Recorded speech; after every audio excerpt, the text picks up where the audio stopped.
Hello everyone, welcome back to my channel. I am Twinkle Tiwari. ये geography PYQ का 5th part रहने वाला है।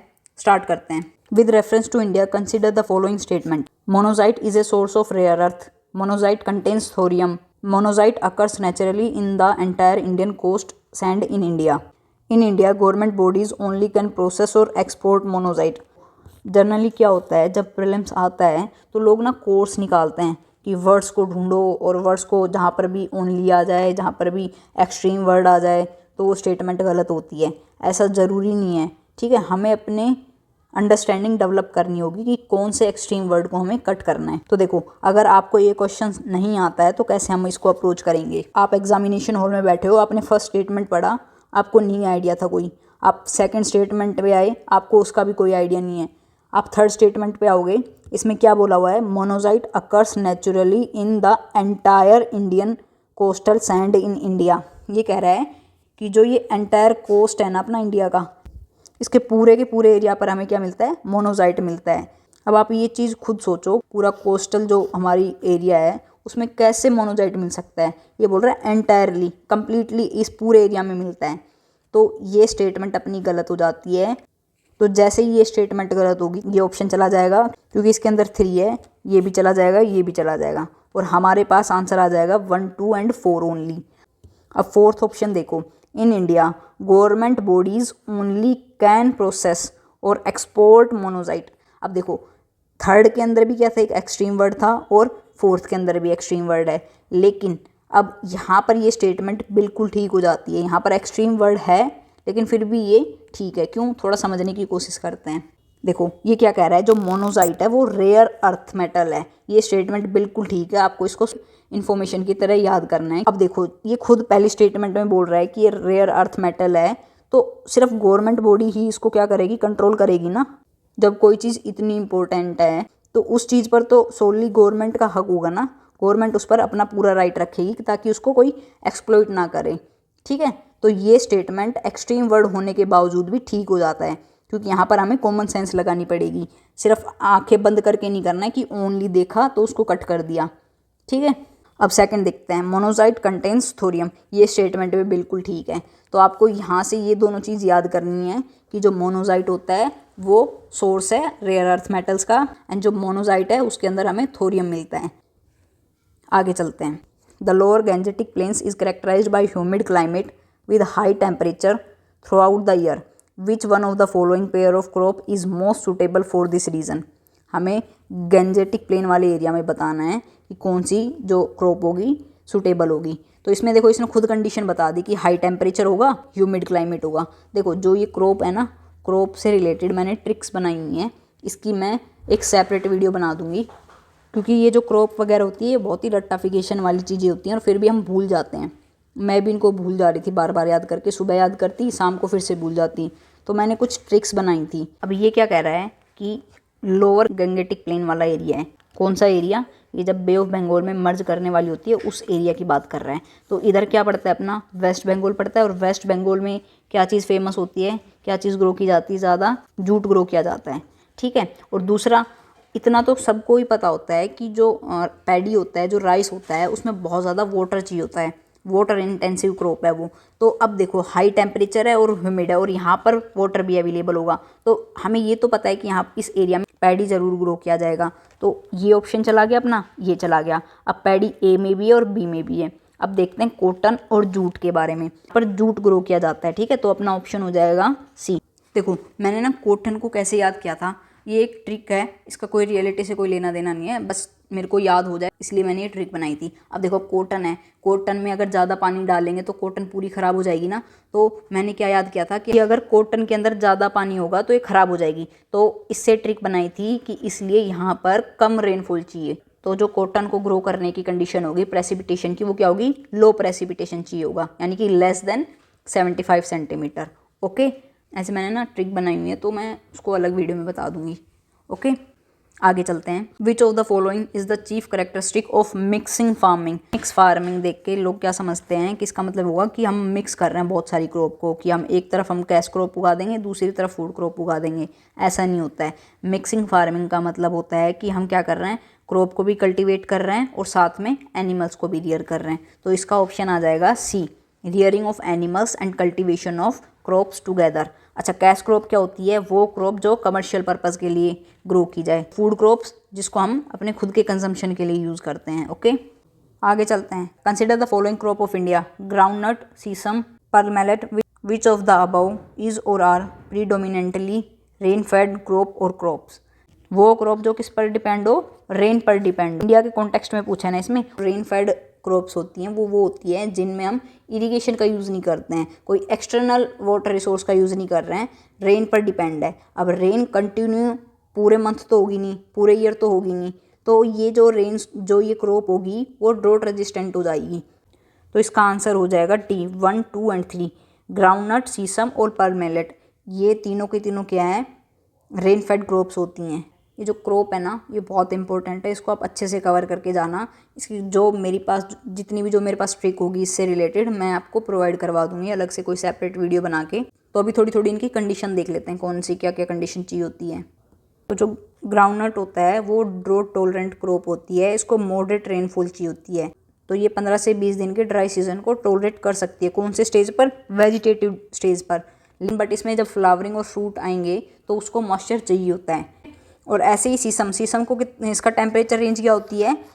25 degree Celsius to 30 degree Celsius चाहिए होता है। कभी कभी ये 40 डिग्री तक भी सर्वाइव कर जाता है। पर्ल मिलेट भी ड्रॉट टॉलरेंट होती है और इसको रेनफॉल कितनी चाहिए होती है? 400 to 600 mm per year. Crops को कवर करके जाना है पक्का। जो PYQ वाली है उनको तो करना ही करना है, उसके अलावा जो NCERT में दी हुई है उसको भी हम अच्छे से कवर करके जाएंगे। ओके, आगे चलते हैं। Which of the following is और are the characteristics of Indian coal. ये हमें इंडियन कोल के बारे में बताना है कि कौन सी इसकी कैरेक्टरिस्टिक ठीक है। वो जो कोल है ना वो UPSC का फेवरेट टॉपिक है। इसको कोल होता है उसके अंदर हाई एस कंटेंट पाया जाता है और लो सल्फ्यूरिक कंटेंट होगा इसके अंदर। ठीक है, तो हमारा पहला स्टेटमेंट और दूसरा स्टेटमेंट ठीक हो जाता है। थर्ड स्टेटमेंट अपना गलत है। Low ash fusion temperature. Fusion temperature क्या होता है? वो टेम्परेचर जब क्या हो, एस होती है वो मेल्ट होनी स्टार्ट हो जाए उसको बोलते हैं। लेकिन इसके अंदर हमें हाई एस फ्यूजन टेम्परेचर चाहिए होता है। ठीक है, लो नहीं चाहिए होता है। अब थोड़ा सा मैं आपको एक बेसिक नॉलेज दे देती हूँ कोल के बारे में, तो देखते हैं अभी।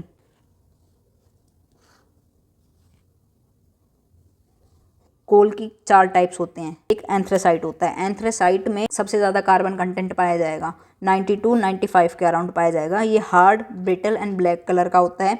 इंडिया के अंदर ये अभी सिर्फ जम्मू एंड कश्मीर के अंदर मिल रहा है। तो ये चीज़ ध्यान रखनी है कि इंडिया के अंदर एंथ्रेसाइट सिर्फ और सिर्फ जम्मू एंड कश्मीर में मिलता है।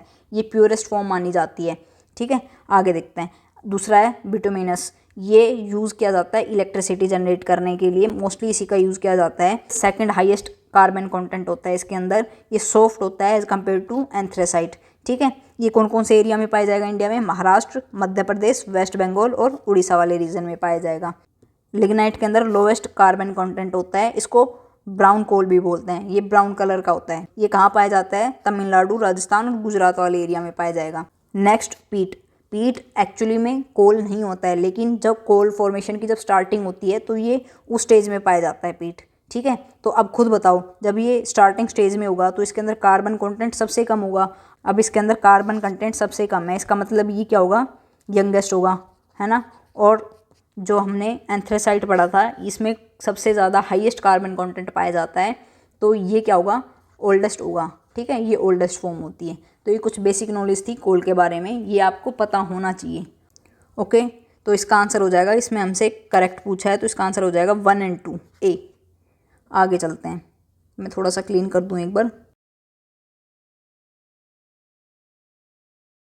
आगे चलते हैं। Consider the following crops, cotton, groundnut, rice and wheat. Which of the following are kharif crop. हमें बताना है कि इनमें से कौन सी है जो खरीफ क्रॉप है। खरीफ क्रॉप कौन सी होती है? जो हम समर में ग्रो करते हैं, जिसको हम स्टार्टिंग में पढ़ना स्टार्ट किया था तो मेरे को नहीं पता होता था, मेरे को सबसे ज़्यादा कन्फ्यूज़न होता था खरीफ क्रॉप में और रबी क्रॉप में। तो मैंने कैसे याद किया था इसको? खरीफ। खरीफ किसके जैसा मिलता जुलता है? खराब। और ख़राब कब होती है कोई चीज़? जब रेन की वजह से, पानी की वजह से ख़राब हो जाती ज़्यादातर चीज़ें। तो मैंने ऐसे याद किया था जिस सीज़न में रेन होगी वो सीज़न खरीफ वाला होगा, यानी कि और रेन कब होती है? समर में। तो मैंने ऐसे याद किया था, मेरे को नहीं होता था याद। तो अब हमें बताना है इनमें से खरीफ क्रॉप कौन सी है। तो इसके लिए एक ट्रिक है, वो मैं ट्रिक में बता देती हूँ। CMSG राम। एंड यस, ये ट्रिक मेरी नहीं है, तो मैं क्रेडिट नहीं लूँगी इस ट्रिक का, ये ट्रिक मेरी नहीं है। तो C से कॉटन, M से मेज़, S से सोयाबीन या शुगर केन, और G से ग्राउंडनट, R से राइस, A से अरहर, M से मिलेट। तो ये क्रॉप कौन सी है? खरीफ क्रॉप होती है। तो हमसे खरीफ पूछा है तो ग्राउंडनट भी आएगी, कॉटन भी आएगा, राइस भी आएगा, बट इसके अंदर वीट नहीं आएगा। 1, 2 एंड 3, तो अपना आंसर हो जाएगा C। रबी क्रॉप की ट्रिक क्या होती है? WBC लो है तो मस्टर्ड खाओ। ये ट्रिक भी मेरी नहीं है। तो W से क्या हो जाएगा? वीट, B से बार्ले, C से चिकपी, L से लिंसेड, O से ओट्स। इसमें W का यूज़ नहीं होना था तो मैंने W हटा दिया है। तो O से क्या था? ओट्स था, और मस्टर्ड से मस्टर्ड। तो ये रबी क्रॉप की ट्रिक थी, ठीक है। और बाकी इसको जो क्रॉप है उसकी क्या कंडीशन चाहिए होती है, इसकी मैं एक अलग वीडियो बना दूंगी, 4 से 5 मिनट की बनेगी वो, ठीक है। आगे चलते हैं। Which one among the following industries is the maximum consumer of water in India? हमें बताना है कि इनमें से जो ये नीचे ऑप्शन दिए हुए हैं, इनमें से सबसे ज़्यादा वाटर कंज्यूम कौन करती है। नॉर्मली ये चीज़ तो सबको पता होता है, जो बेसिक प्रिपरेशन करके बैठा है उसको भी पता होगा। सबसे ज़्यादा वाटर कौन सी इंडस्ट्री कंज्यूम करती है? Thermal power. थर्मल पावर से क्या होता है? इलेक्ट्रिसिटी हम जनरेट करते हैं। इसका आंसर हो जाएगा D। सबसे ज़्यादा वाटर कहाँ पर यूज़ होता है? थर्मल पावर प्लांट में होता है, उसके बाद इंजीनियरिंग इंडस्ट्रीज़ में होता है, उसके बाद पेपर इंडस्ट्री में, एंड देन टेक्सटाइल के अंदर यूज़ होता है, ठीक है। तो इसका आंसर हो जाएगा D। आगे चलते हैं। Consider the following pairs. Region: Kinnaur, arecanut, Mewat, mango, Coromandel, soybean.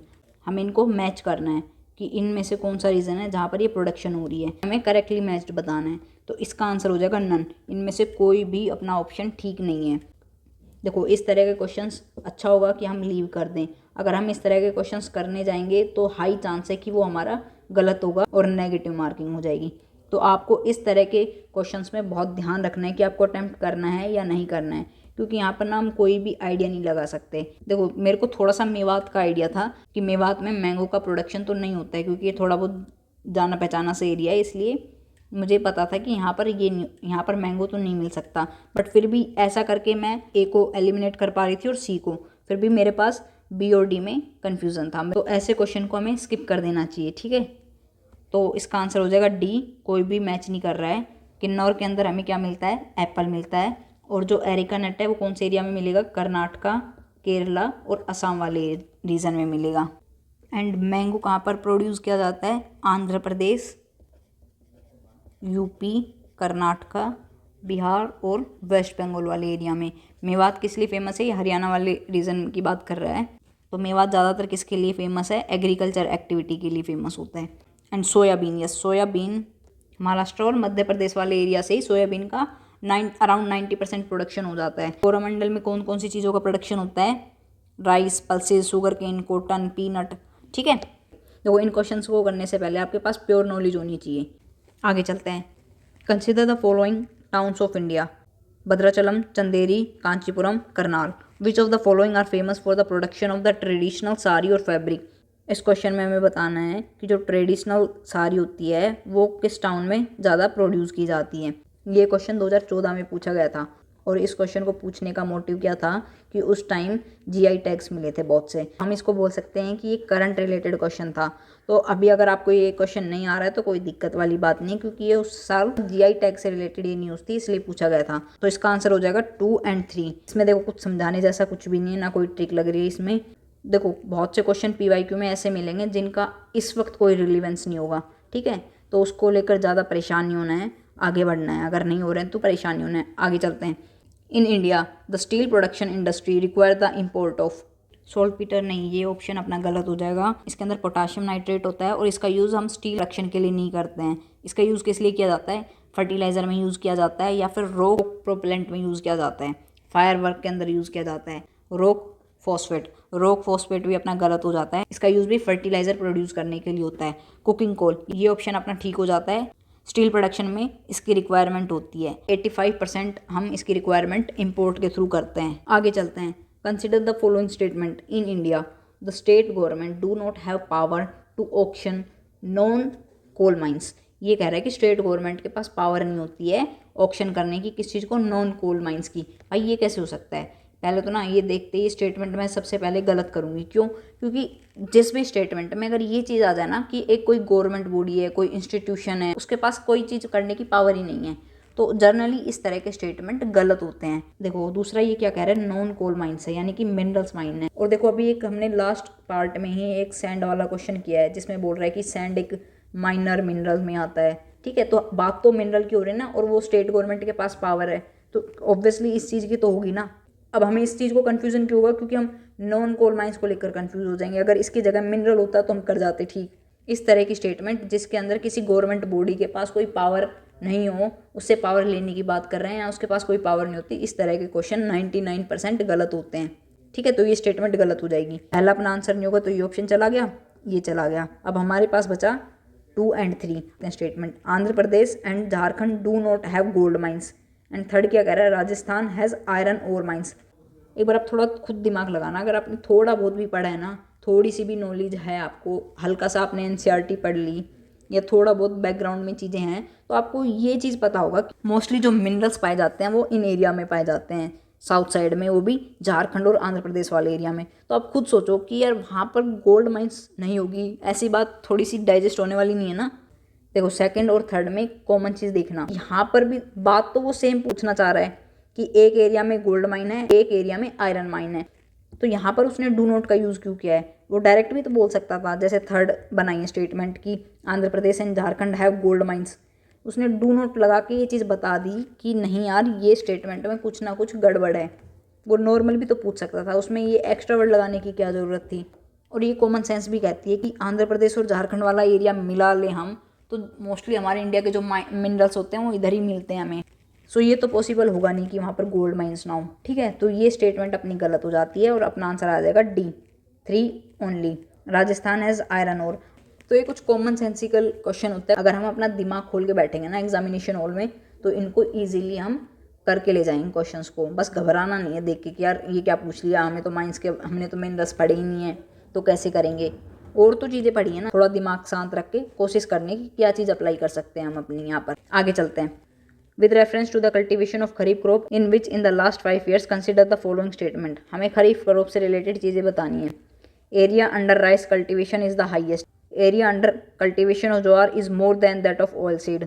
Area of cotton cultivation is more than that of sugar cane. Area under sugar cultivation has steadily decrease. ये देखो फोर्थ ऑप्शन देखो, स्टीडीली डिक्रीज का मतलब क्या होता है कि वो लगातार ही डिक्रीज होते जा रहा है। ये कह रहा है कि 5 साल हमने ऑब्जर्व किया और उससे हमें पता लगा कि जो शुगर केन का जो कल्टीवेशन है वो बस डिक्रीज होते हुए जा रहा है। आप खुद सोचो यार कैसे पॉसिबल हो सकता है ये चीज़, और वो भी शुगर केन की बात कर रहा है। शुगर केन तो काफ़ी इंपॉर्टेंट है, अब तो हम बायोफ्यूल्स में भी यूज़ करने लग रहे हैं, तो इसका कल्टीवेशन डिक्रीज कैसे हो सकता है आप खुद सोचो। ठीक है, तो ये देखते ही हम पहले फोर्थ स्टेटमेंट को कट कर देंगे, और अगर आप फोर्थ स्टेटमेंट को कट कर दिया तो अब ऑप्शन देखते हैं एक बार एलिमिनेट होता है कि नहीं। अब हमसे करेक्ट पूछा है तो जिसमें फोर्थ है हम उसको हटा देंगे। डी चला गया क्योंकि इसमें फोर्थ था, सी भी चला गया और बी भी चला गया। अपना आंसर आ गया 1 और 3। एंड यस, एक और चीज़ बताती हूँ मैं इस क्वेश्चन में, आप ध्यान से एक बार सेकेंड और थर्ड स्टेटमेंट को देखना। Area under cultivation of jowar is more than that of oil seeds and area of cotton cultivation is more than that of sugar cane.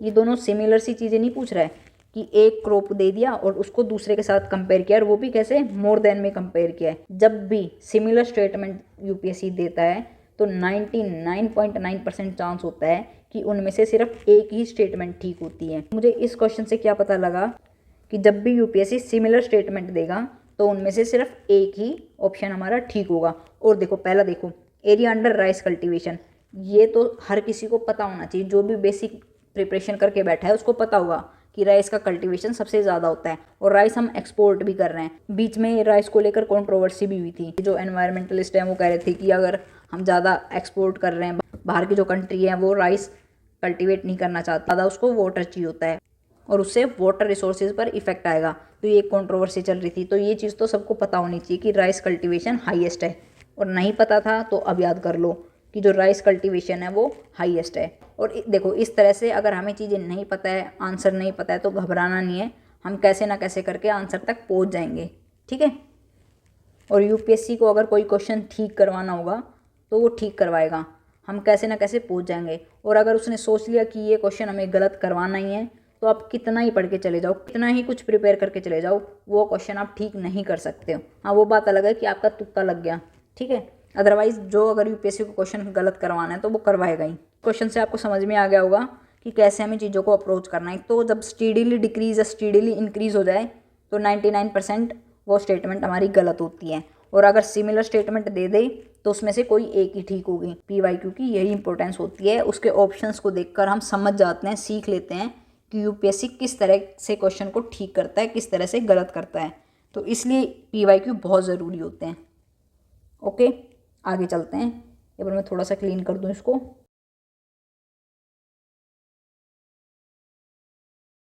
With reference to the pulse production in India, consider the following statement. Black gram can be cultivated as both kharif and rabi crops. Green gram alone accounts for nearly half of the pulse production. In the last 3 decades, while the production of kharif pulses has increased, the production of rabi pulses has decreased.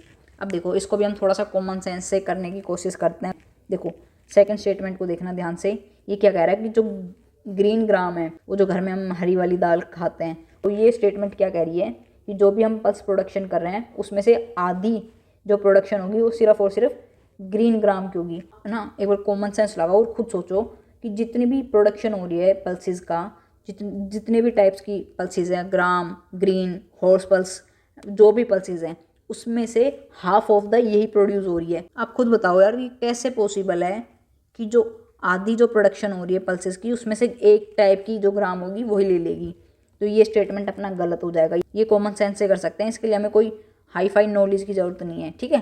तो देखो, correct पूछा है, second चला गया, ये चला गया, ये चला गया, और अपना आंसर आ गया ए, 1 ओनली। देखो, मैंने इतनी बार पीवाईक्यू कर लिए हैं, मेरे को पता है कि किस तरह की स्टेटमेंट यूपीएससी गलत करेगा, ठीक है। तो इसीलिए मैंने पहले सेकंड को पकड़ा है, क्योंकि मुझे पढ़ते ही ये स्टेटमेंट समझ में आ गई थी। फर्स्ट स्टेटमेंट देखो, black gram can be cultivated, ये बोल रहा है कल्टिवेट कर सकते हैं, कैन यूज़ कर लिया। भाई, करने को तो कहीं पे भी यूज़ कर सकते हैं, उस तरह की कंडीशन बना देंगे। इसमें कैन बोला है, इसमें ये नहीं कहा कि करेंगे ही करेंगे। कैन बोला, और कैन एक ब्रॉड टर्म होती है, तो ये स्टेटमेंट अपनी ठीक हो जाएगी। और अगला, अब थर्ड में भी आप खुद सोचो, 3 डिकेड की बात कर रहा है, 30 साल की बात कर रहा है, और 30 साल में सिर्फ एक खरीफ पल्सेस ये इंक्रीज होती जा रही है और रबी पल्सेस डिक्रीज होती जा रही है। 30 साल की बात कर रहे हैं, कोई एक तो साल ऐसा होगा कि जिसमें रवि क्रॉप का प्रोडक्शन भी इंक्रीज हुआ होगा। तो ये जो अभी हमने 2-3 क्वेश्चन किए ना, ये प्योरली कॉमन सेंस वाले क्वेश्चन है। इसके अंदर हमें ज़्यादा नॉलेज की ज़रूरत ही नहीं है। ये क्वेश्चन करने के लिए मैंने कोई नॉलेज यूज़ नहीं की है कि मेरे पास हाई फाई नॉलेज होनी चाहिए कि मैं पहले ब्लैक ग्राम को भी बहुत अच्छे से डिटेल में पढ़ूँ, सारी डिटेल लिखूँ, उसके बाद ग्रीन ग्राम की भी लिखूँ, और फिर खरीफ पल्सेस भी और रबी पल्सेस भी, इनकी एक एक डिटेल दिमाग में रखूँ। पॉसिबल नहीं है ये चीज़ें, हमें कॉमन सेंस लगानी पड़ेगी। सिंपल सी बात है, जो हमारा एग्ज़ाम होता है उसमें से 30 से 35 क्वेश्चन ही ऐसे होते हैं जिनको हम अपनी नॉलेज से करेक्ट कर सकते हैं कि हाँ, हमें आता था, हमें पता था, हमने पढ़ा हुआ था ये चीज़। उसके अलावा जो भी क्वेश्चन बच रहे हैं ना, उसको हम कॉमन सेंस से करते हैं। और ये भी नहीं कि कॉमन सेंस ऐसे ही आँख बंद करके लगा रहे हैं, नहीं। जो चीज़ें हमने पढ़ी हुई होती है ना, उसको बैकग्राउंड बनाकर वहाँ पर वो सारी चीज़ें अप्लाई करते हैं, तब क्वेश्चन होते हैं हमसे सोल्व। आगे चलते हैं। The crop is subtropical in nature. A hard frost is injurious to it. It requires at least 210 frost-free days and 50 to 100 centimeters of rainfall for its growth. A light, well-drained soil capable of retaining moisture is ideal suited for the cultivation of the crop. हमें ये features बताए हैं और हमें बताना है कि ये कौन सी क्रॉप की बात कर रहा है। मेरे को तो यही चीज़ देख के समझ में आ गया, रिटेनिंग मॉइस्चर। लास्ट क्लास में आई थिंक मैंने बताया भी होगा आपको, ब्लैक सॉइल होती है वो मॉइस्चर को रिटेन कर पाती है, और इसीलिए उसका नाम दूसरा क्या होता है, ब्लैक कॉटन सॉइल भी होता है। ब्लैक कॉटन इसलिए क्योंकि इस पर हम कॉटन को क्या करते हैं, ग्रो कर सकते हैं। तो इसका आंसर हो जाएगा ए, कॉटन। एंड इस क्रॉप्स के लिए मैं एक वीडियो बना दूँगी सेपरेट, उसमें ये सारी चीज़ें कवर हो जाएंगी। आगे चलते हैं। Among the following which one is the least water efficient crop. इनमें से बताना है कि कौन सी क्रॉप है जो लीस्ट वाटर एफिशिएंट है। इसका आंसर हो जाएगा ए, शुगर केन। जो शुगर केन होता है, इसमें सबसे ज़्यादा क्या चाहिए होता है, हमें वाटर चाहिए होता है।